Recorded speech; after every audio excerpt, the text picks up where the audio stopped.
Welcome to Books in the World. This is a program in collaboration with the Cape Cod Writers Center. I'll be your host today. My name is Richard Bodertha.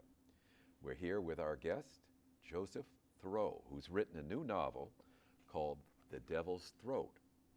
It is based in part on the life of Robert Louis Stevenson when he lived in Hawaii. Welcome, Joe. Thank you. Nice to be here. Thank you for being our guest today. I want to go over a little bit about your background and what led you to write The Devil's Throat. Interestingly, it's based in part on the life of Robert Louis Stevenson, who I take it is one of your favorite authors. We've all heard of Mr. Stevenson, of course, the Dr. Jekyll and Mr. Hyde, Treasure Island. What has been your experience with Robert Louis Stevenson, and in particular, why the focus on him?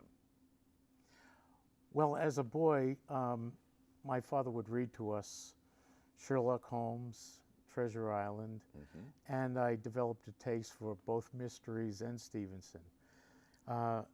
Later, when I was a Peace Corps volunteer, I taught school very near Stevenson's home, which was called Vailima, and he's buried atop Mount Vaya there. Now, which island is this? This is the island of Upolu, Okay. the main island in Western Samoa, which is now called just Samoa. I see. And while I'd read his work throughout my life, when I got to Samoa, I got interested in his own life, and I started reading biographies and accounts of his life in Samoa and in Hawaii. Later, I went to teach in Hawaii, and I got more interested in him and his family. Now, you went to that area as a Peace Corps volunteer. Yes. You mentioned, and that would have been early 70s. 75, I went to Samoa. Yeah. Okay, all right. And what brought you there? I know the Peace Corps. Did you want to go there, or I had to look it up on a map. you were assigned? Yes, I just said I'd go anywhere, and they said, "You're going to Samoa," and I said, "That's fine with me," because I got tired of shoveling snow, and there was very little snow there. You're from Dennis. Yes. Did you grow up in Dennis? I was born in Medford. Oh, okay. But as a boy, we moved here in the I see. mid-'60s. All right. Yeah. Did you have a love of the English language from an early age? You know, it's interesting. Grandfather on one side was not really literate, and grandfather on the other side wrote poetry. So there's a tradition in my family of writing, so I see. I'm just a part of that. Yeah. Uh-huh. Now, when you went to school, when you went to college, did you major in social work or anything like that? No, English literature and education. Okay. All right. But you wanted to join the Peace Corps. I wanted to teach, and Yeah. at the time there are no teaching jobs in Massachusetts. Oh, so that was a difficult time. That was Yes. the oil embargo, the cutbacks, Proposition Right. 2.5, Yeah. or was in the offing at least. But you did teach in the Peace Corps. When you, I did. I first taught on the island of Savaii for a year, and then I was transferred to Aveli College, just outside the capital of Apia. And from our campus, you could look across the valley and see Mount Vaya, and Stevenson's grave is at the very summit. You eventually became a principal in Hawaii, is that correct? Yes, I did. I was a principal of high school and then an elementary school. Now, what was Robert Louis Stevenson's interest in that area of the world? Ostensibly, he was looking for a healthy place. He suffered from tuberculosis or some lung ailment, and he was always looking for a beneficial place to live. He tried Saranac Lake, Oh, yeah. where Dr. Trudeau had a sanitarium, the grandfather of the cartoonist. Yeah? Oh. That wasn't beneficial. He spent a winter there. Then he traveled across the United States. He sailed around the Pacific, and he found Samoa was the most congenial place. So what duration of his life was lived there? He visited Hawaii in 1889, and he settled in Samoa um, that same year, I believe. He traveled about, but he spent most of his time in Samoa, died in 1894. At a young age, Yes. 46 or Yeah, 47, yeah, something like very that. young. He had this is a terrific mystery that you've written. I just want to go over Stevenson's interest in mysteries. He had a great love for mysteries. In fact, I think he corresponded with the writer Conan Doyle of Sherlock Holmes. Yes. And actually yeah, knew the doctor that was the foundation or the basis for Sherlock, that's correct. And Dr. Bell. Dr. Bell, when Study in Scarlet came out, Stevenson wrote to Doyle, "Is this my old friend Dr. Bell?" Oh. He knew him at the University of Edinburgh. Where he trained as a lawyer. Yes, he did. And he came across Dr. Bell during his tenure there, Yes, or as a studies student, there. as a student, Bell was well known for being able to look at somebody and deduce their occupation By and the calluses on their hand, or various things, wear marks on their trousers, wear etc. marks on their trousers, Yeah. right? Things that we equate now with Sherlock Holmes, That's obviously. correct, yeah. How did the idea of the mystery come to you, or you wanted to write a book about this? Obviously, Stevenson was an author that you really prized and treasured from your childhood. But tell me how the story evolved, or the desire to put it into words. I was reading about everybody who lived at Stevenson's home in Samoa. One very interesting character was a painter, his stepson-in-law, Joseph Dwight Strong. Now, Joseph Strong was the son-in-law of Robert Louis Stevenson. That's right. He had Okay. married his Stevenson's stepdaughter, Isabel. And there's no biography of Joe Strong. So in researching his life, I also stumbled across one of his friends, another painter named Jules Tavernier. And Jules Tavernier was a well-known painter at the time, famous now for his studies of the volcanoes. And we're talking the end of the 18th... 80s. 18, okay, yeah. 18, okay, yeah. Right. And in Isabel's memoir, which was published some years later, she said that Tavernier had died, was found on the floor of his studio, shot through the heart.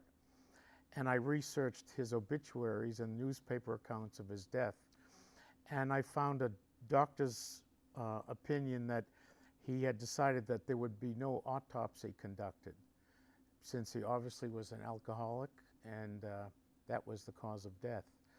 But there are all these unexplained issues relating to his death, and I got the idea that Stevenson knew him. He was there at the time. He was a friend of his stepson's, Joe Strong, and I thought perhaps he could investigate the mystery. And since Stevenson had actually co-written 3 books with his stepson Lloyd Osborne, The Wrecker, The Wrong Box, The Ebb Tide. A very young man. Yes. Yeah. Lloyd was very young, although he was an accomplished writer in his own right. In his early 20s. Right. I thought Lloyd could be Stevenson's Watson and write the account of the investigation, and my part would be ostensibly the editor of the book. Right. We were chatting briefly before we went on the air, but there was another example of that too, where the author came out as like an editor. Right. George MacDonald Fraser wrote a series of books called the Flashman Papers, and they were memoirs by Flashman, who was a grown-up version of a bad boy in the Tom Brown School Days books. So Fraser wrote them, but he is listed as the editor. They were the memoirs of Flashman. But when the book was first reviewed by the New York Times, Your book. when the Flashman book yeah. first came out, an English history professor took it at face value, thought it was the real deal, that it wasn't actually a historical manuscript. And in fact, one of my reviews for this book lists Lloyd Osborne as one of the authors. So Mm-hmm. he's ostensibly the author. I don't want to, give the ending of the book away, but can you build a little bit of a scenario about what the story comprises? Well, they find, at the beginning, they find Jules Tavernier dead on the floor of his studio. There are several suspects, several artists who are actual suspects, real artists who were living in Honolulu at the Well, time. they saw themselves as being competitors Some with were competitors, some had their own problems. money being one of them. Yeah, right, yeah. Mhm. There was also a balloonist active in Honolulu at the time. Uh, his name was Melville. What did they call him at that point? An Aer- aeronaut? Aeronauts. He was Mm. an aeronaut, and he Mhm. gave demonstrations. Tavernier actually did a painting of Melville. He'd do a trick where he'd float up into the heavens and come down on a trapeze. Mhm. And I found an etching of that painting in the newspapers done by a man named Felix Allert for the newspapers. And Felix Allert is a suspect Mhm. in the murder also. Well, the balloon factors into the story as well in the uncovering of a little bit. I mean, just the perspective of somebody in the balloon. Yeah. Obviously, the panorama that they'll be able to see. I won't give it away again, but Yeah, now, Professor Melville turns out to be key to the plot. Yeah. right? No relation to Herman Melville. None. Although Herman Melville had some experience in that area of the world. Yes, the he did. Polynesian. Yep. Yeah. This is not your first book. I believe you wrote an earlier novel Yeah, as well. some years ago I wrote a novel about Samoa called Black Coconuts, Brown Magic. Uh-huh. It's about a Vietnam medic who returns to Samoa where he was a young boy, and he deals with his own personal demons as well as local witch doctors. Wow. Well, a lot of raw material there. Yeah, Yeah. yeah. Now, how do you fashion a story, or how do you build a story? I guess this is probably an age-old question to writers, but do you start with a character? Do you start with a situation, a plot? What galvanizes you as the writer? Because I take it you're going to live with these characters for a good period of time while you're writing the book. Well, the more I researched, and I spent a lot of time reading newspapers of the time, which were all available on microfilm, and there were half a dozen or more newspapers published in Hawaii in those days. And Is that right? They yeah, had, there were government papers, there were independent papers, and so there were a lot of different perspectives there. But just finding ads about restaurants and theater goings, it all helps the story. So you say, how do you start out? You actually, I suppose most mystery writers start out at the end. They work backwards. You have to build the plot so you know where you're going to come out. I don't think you could construct a mystery without knowing the ending. I think is that right? Yeah. I think you'd be up a creek pretty quickly. I see. Yeah. But I had the gift of wonderful characters who were everyone. Real characters. Everyone is real. Many of the circumstances are real. Stevenson at one point goes to Molokai soon after Father Damien had passed away. A lot of these just grew out of the real events of the day. In fact, when I was reviewing it prior to publication, I was sometimes baffled as to what was historical and what was invented. Yeah, a little bit of a time warp or some sort of warp there. Right. Yeah, right. Well, Louis Stevenson is certainly a fascinating character. He died much too young. What other books did he write that really got your interest? Tell the audience what else he's written. Well, his historical novels, Black Arrow, St. Ives, and the books he was writing at the end of his life, The Weir of Hermiston, they were showed a great growth in technique and ability from his earlier books, Yeah. like Treasure Island and Did he David ever go to sea Balfour. himself? I mean, He fancied himself a sailor, and he cruised a lot, but he would rent yachts and have other people do the work. I see. But you know, 100 years ago, Robert Louis Stevenson was you can read references to the best loved initials in the English language, and it's kind of sad because nowadays if you say RLS, some people think you're talking about restless leg syndrome, which is a kind of a disappointment. So Yeah. I'm doing my best to bring Stevenson back to the public's attention. He was a rock star, basically, back then. He was very popular. Uh-huh. He was much pirated, not in the sense that of the pirates he wrote about, but Yeah. before the days of copyright, yeah, publishers would make what money they can off him without compensation. Yeah. His writing style is tremendously fluid. I mean, it's very easy to read. Yeah. His descriptions and so forth. Yeah. Now, you wrote some historical articles about the painter Treviere. Yeah. As well. And where did you get those published? I would write historical articles for Hawaii magazines, Honolulu magazine, and others. Right. I did some for Historic Nantucket. I did an article on his grandson, step-grandson, Austin Strong, who was a Broadway playwright and lived on Nantucket. Stevenson's grandson. Yeah, You're Austin right. Strong, Yeah. Joe Strong's son. Son, right, right. Oh, okay. Yeah. So there's a Nantucket connection too. Yeah. Oh, very interesting. Did Stevenson go to Nantucket? No, closest he got was Rhode Island. He took a trip up. Oh, he did make it Yeah. to the States. Yeah. Oh, yeah. He traveled across the United States. Oh, a la Mark Twain, that kind of Yeah. reading circuit? No, he was actually following his true love, Fanny Vandergrift. He had met her in Paris and fell in love with her, and she was in the process of divorcing her husband. And he said, "I'll follow you back to San Francisco," and he did, and it nearly killed him. I mean, he was The tuberculosis? ill the whole way, and Mhm. yeah, he was a bag of bones by Is the that time he right? arrived. Yeah, Yeah.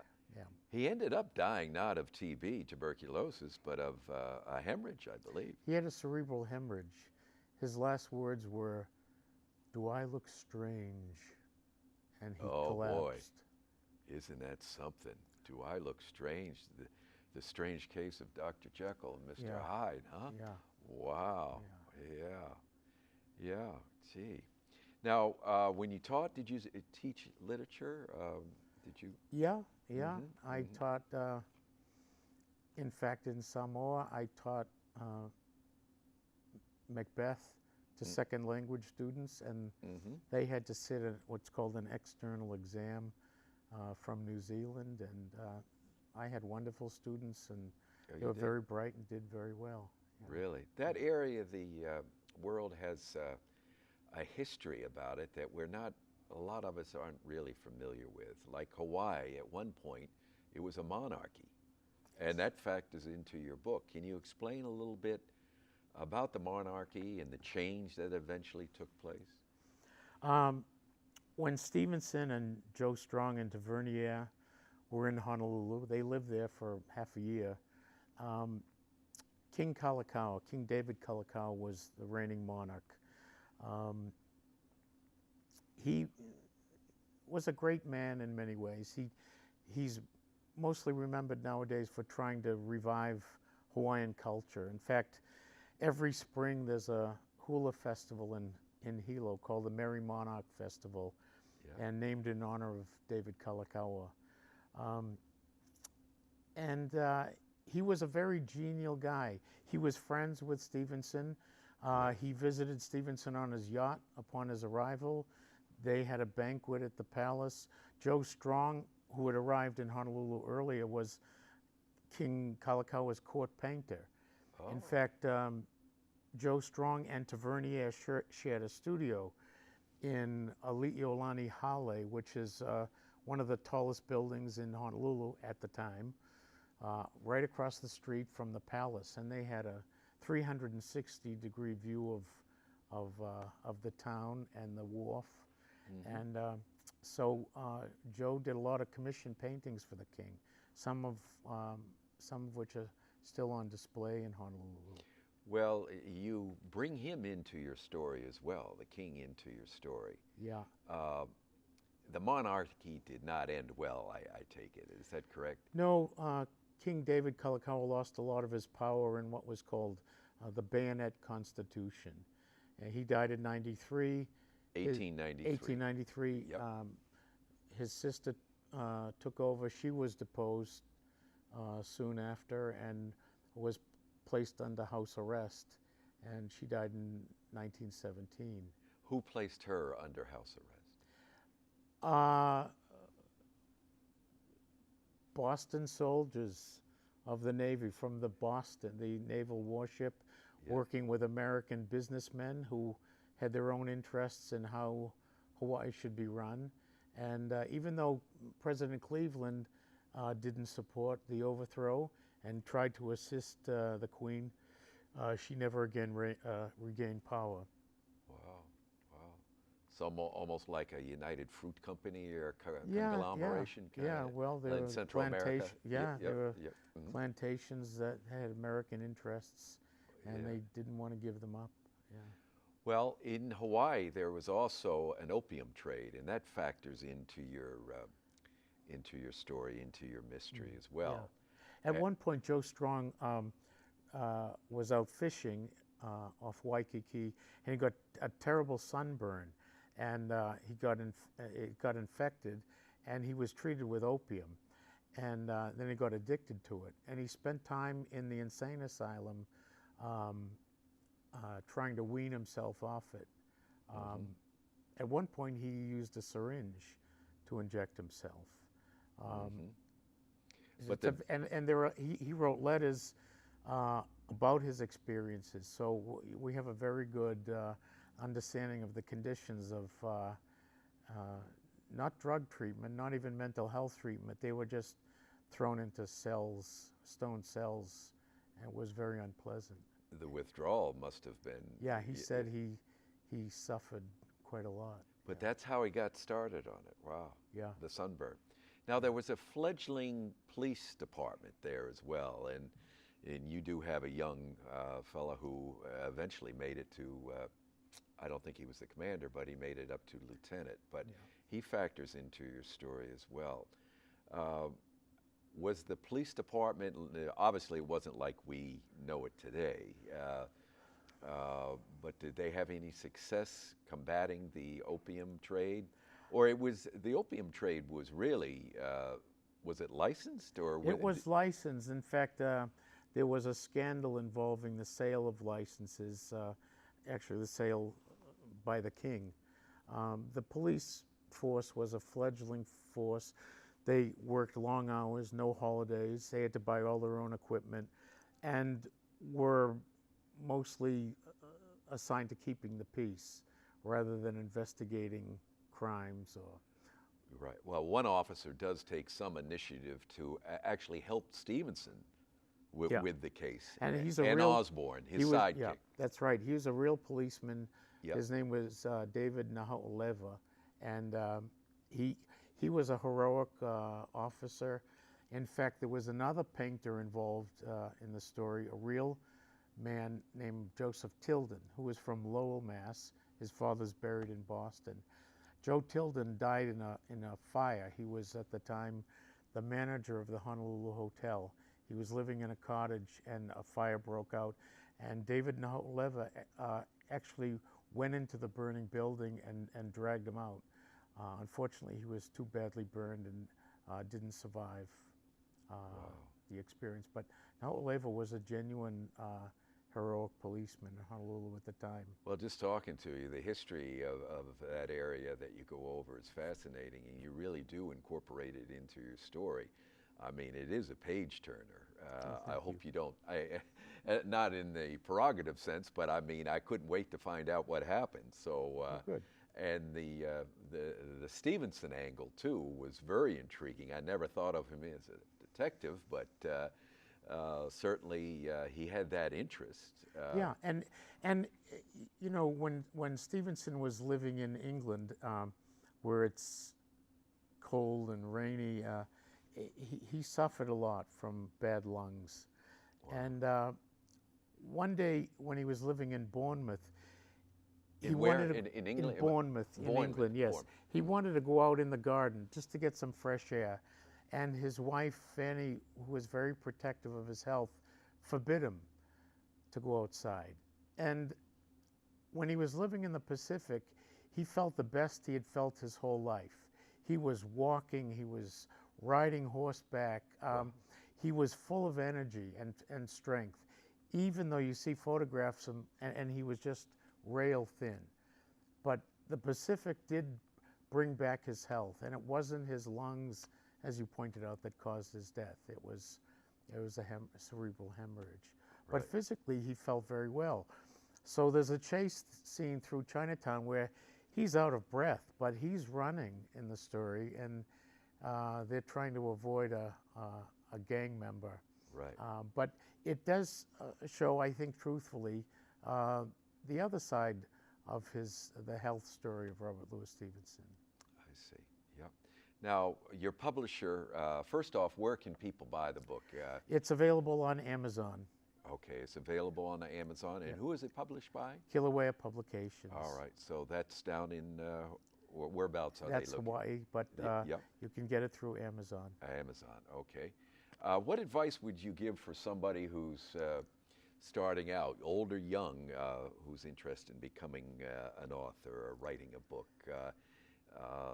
Well, a friend of mine once said, if you want to write, you should get a pad of paper and a very sharp pencil. Yeah, and just keep at it. And just keep at it. Put your Yeah. seat in the pants. Yeah, if you, Put your pants in the seat. right, and you do a page a day, and after a year you have a 365 pages, yeah. Yeah. Well, it's been a pleasure interviewing. I love the book, and I think the readers will as well. It's been nice to meet Well, you, thank Joe. you very much. Thank Nice you. to meet Yep. you. Okay.